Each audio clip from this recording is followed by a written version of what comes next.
입니다.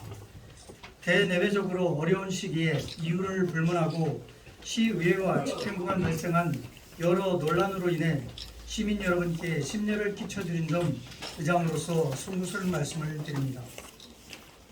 저는 오늘 세종시장이 공포를 거부한 세종특별자치시 출자 출연기관의 운영에 관한 조례 일부 개정 조례를 지방자치법에서 정한 절차에 따라 공포했습니다. 오늘 이 자리는 이와 관련하여 그동안 발생했던 여러 논란에 대해 세종시장과 국민의힘 측의 일방적 주장에 따라 사실과 다르게 잘못 알려진 부분을 시민 여러분께 말씀드리고 조례 공포의 당위성을 알리고자 마련했습니다. 우선 첫 번째입니다. 세종특별자치시 출자 출연기관 운영에 관한 조례와 관련하여 말씀드리겠습니다. 그동안 국민의힘 측은 지난 80회 임시회에서 정당한 민주적 절차를 통해 의결된 세종특별자치시 출자 출연기관의 운영에 관한 조례 일부 개정 조례안에 대해 주민의 권리 제한 또는 의무 부과에 관한 사항을 조례로 정할 때는 법률적 위임이 있어야 하나 법률적 위임이 없는 사항을 조례로 정하였기 때문에 위법하다고 주장하였습니다. 이것은 지방자치법 제28조 제1항을 거론하는 것인데요. 그러나 이 조례의 개정사항인 출자 출연기관의 임원추천위원회 추천과 관련한 내용이 과연 주민에게 과태료나 세금을 부과하는 등의 권리 제한 또는 의무 부과에 해당하는지 묻지 않을 수 없습니다. 즉 주민의 권리 제한 또는 의무 부과에 해당하지 않는다는 뜻입니다.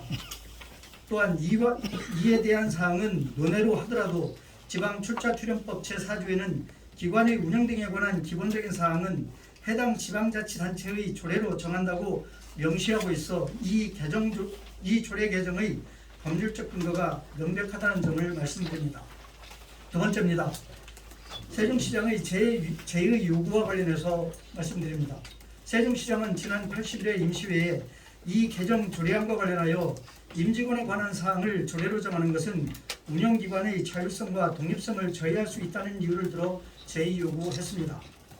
그러나 지방출자출연법 제27조에는 행정안전부 장관이 출자출연기관에 공통적으로 적용할 사항을 운영지침으로 통보하도록 규정하고 있고 이러한 지침은 법령의 유임에 따라 제정된 법령 보충적 행정규칙으로 대내외적 구속력이 있습니다. 따라서 통보된 지침에 명시된 내용에 따라 임원추천위원회의 위원 추천 수를 단체장 2, 지방의회 3, 기관 이사회 2명으로 조례에 정하였다 하여 해당 기관의 자율성과 독립성을 저해한다고 할 수 없습니다. 특히 서울, 광주, 경기도에서는 이번 우리 시의 개정 조례안과 같은 임원추천위원회 구성과 관한 내용을 이미 조례에 명시하여 운영하고 있습니다.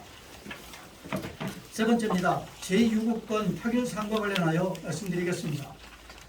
지난 80일의 임시회 제2차 본회의에서 있었던 세종특별자치시 출자 출연기관의 운영에 관한 조례 일부 개정 조례안 제2요구의건 표결 사항과 관련하여 말씀드리겠습니다. 국민의힘 측은 본 사안에 대해 투표 과정에 문제가 있어 이의 제기를 했지만 이를 받아들이지 않고 투표를 종결하였다는 사실과 다른 주장을 하며 재투표를 요구했습니다. 이 제2요구권은 의원 과반수 출석에 출석의원 3분의 2 찬성을 얻어야 확정되는 특별 의결 정족수를 요하는 안건입니다.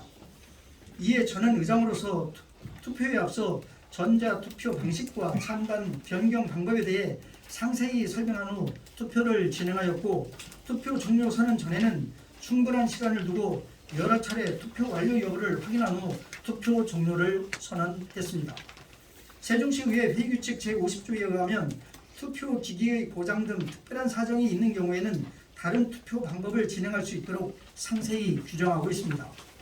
당일 본 회의장에 계셨던 여러 언론인 여러분들도 잘 아시겠지만 이러한 투표의 의사결정 과정에 투표 종료 선언 전까지 손을 들거나 큰 소리를 내는 등 분명한 이의 제기라고 할 수 있는 의사표현은 그 누구도 없었습니다. 혼잣말 또는 의원 간 대화를 하는 것만으로는 투표 종료 선언 중단을 요청한 것으로 판단할 수 없습니다. 이의 제기를 하려면 의사진행 당시에 의사진행권자인 의장이 알 수 있는 형태의 의사표현을 했어야 했습니다. 또한 진행을 돕기 위해 직원들을 배치하고 있었으므로 해당 직원을 호출하여 도움을 받을 수도 있었습니다. 이러한 이의제기에 대한 수용 없이 투표를 종결했다는 국민의힘 측 주장은 사실과 다르며 이날 회의는 의장 권한과 절차에 따라 합리적이고 정상적인 진행이었음을 분명히 말씀드리며 의사진행에 하자가 있다거나 미숙하다는 발언에 대해서는 엄중 경고하는 바입니다. 또한 이 사안과 관련하여 보다 객관적인 판단을 위해 시의회 입법고문과 자문 변호사의 자문을 받아본 결과 표결 과정과 결과가 유효하다고 판단했습니다. 재투표 요구와 관련해서는 관련 법규 등을 면밀히 검토해 보았으나 유효하게 확정된 조례에 대한 재투표는 의장의 권한도 세종시 의회 의원들의 권한도 아니라는 점을 말씀드립니다. 네 번째입니다. 김학서 부의장 불신임한 의결 과정에서의 주장과 관련하여 말씀드리겠습니다. 이날 국민의힘 측은 김학서 제2부의장이 본 회의장에서 동료 의원에게 욕설한 것에 대해 책임을 지고 사직서 제출과 공식 사과를 위한 의사진행 발언을 요청했으나 의장이 이를 거절하여 사과 발언 기회조차 주지 않았다고 주장했습니다. 그러나 이는 관련 규정을 명확하게 인지하지 못한 국민의힘 측의 일방적인 주장에 불과합니다. 세종시의회 회의규칙 제14조에 따르면 부의장의 사임은 의회의 동의를 얻어야 하고 동의 여부는 표결을 하는 것으로 규정하고 있습니다. 이는 의장에게 사직서를 제출하고 의장이 그것을 받아들인다 하여 처리되는 것이 아니라는 것입니다. 또한 그 당시 상황에 대해 잠시 말씀드리면 김학서 부의장의 욕설 파문과 관련하여 민주당 소속 의원들의 해당 의원에 대한 징계 요구권과 해임 결의안의 안건 상정 요청이 있었고 2개의 안건에 대한 상정 결정에 따라 의사 진행 절차상 해당 의원의 소명 기회가 있어 이 과정을 통해 발언할 것을 요청하였습니다. 그러나 국민의힘 소속 의원들은 이를 거부하고 퇴장했던 것입니다. 본회의 진행 중에도 김학수 의원에게 소명의 기회를 부여하고 발언하기를 기다렸으나 끝내 본인은 본회의장에 나타나지 않았습니다. 조례 공포의 당위성에 대해 말씀드리겠습니다. 오늘 공포한 세종특별자치시 출자 출연기관의 운영에 관한 조례 일부 개정 조례는 이미 말씀드린 바와 같이 법률적 자문과 행정 절차 검토, 지방의회에 부여된 권한 등을 종합적으로 판단해 볼 때 유효하게 확정된 조례입니다. 이러한 조례에 대해 최민호 시장께서 공포 거부를 결정한 것은 매우 유감입니다.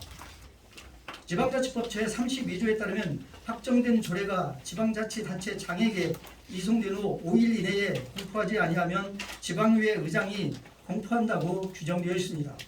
하지만 의장이 언제까지 공포해야 한다는 규정은 없습니다. 이에 저는 국회법 제98조의 대통령이 확정된 법률을 공포하지 아니하였을 때에는 의장은 그 공포 기일이 경과한 날로부터 5일 이내에 공포한다는 규정을 준용하여 오늘 해당 조례를 공포하고 조례 공포 사실을 세종시장에게 통지했습니다. 이처럼 저는 오늘 개정 조례안에 대해 의결에서부터 제2요구, 의장의 공포에 이르기까지 전 과정을 관련 법령과 규정에 따라 치우침 없이 공정하게 처리하였음을 다시 한번 말씀드립니다. 존경하는 세종시민 여러분, 그리고 오늘 이 자리에 참석하신 언론인 여러분, 최근 세종시 의회와 집행부가 발생한 사안에 대해 여러모로 심려를 끼쳐 드린 점에 대해 이유를 불문하고 거듭 송구스럽다는 말씀을 드립니다. 최민호 시장님, 그리고 국민의힘 소속 시의원님들과 세종시당 관계자 여러분, 우리 시는 국회 세종시당 건립, 대통령 제2집무실 설치, 2027년 세계대학 경기대회 개최 등 국가 개최 및 국가 균형 발전의 완성 등 서로 협력하고 해결해 나가야 할 현안이 산적해 있습니다. 이러한 현안 해결을 위해 이제는 더 이상 서로 반목하고 갈등하며 대립하는 상황을 끝내고 서로 화합하고 협력하며 상생의 길로 나아가야 합니다. 자신이 가진 권한과 힘을 내세우며 말로만 말로만 협력할 것이 아니라 시정의 동반자인 의회를 존중하고 행동으로 실천해 주실 것을 촉구합니다. 세종시장님을 비롯한 여러 국민의힘 관계자분들의 현명한 대처와 판단을 기대하며 브리핑을 마치겠습니다. 감사합니다.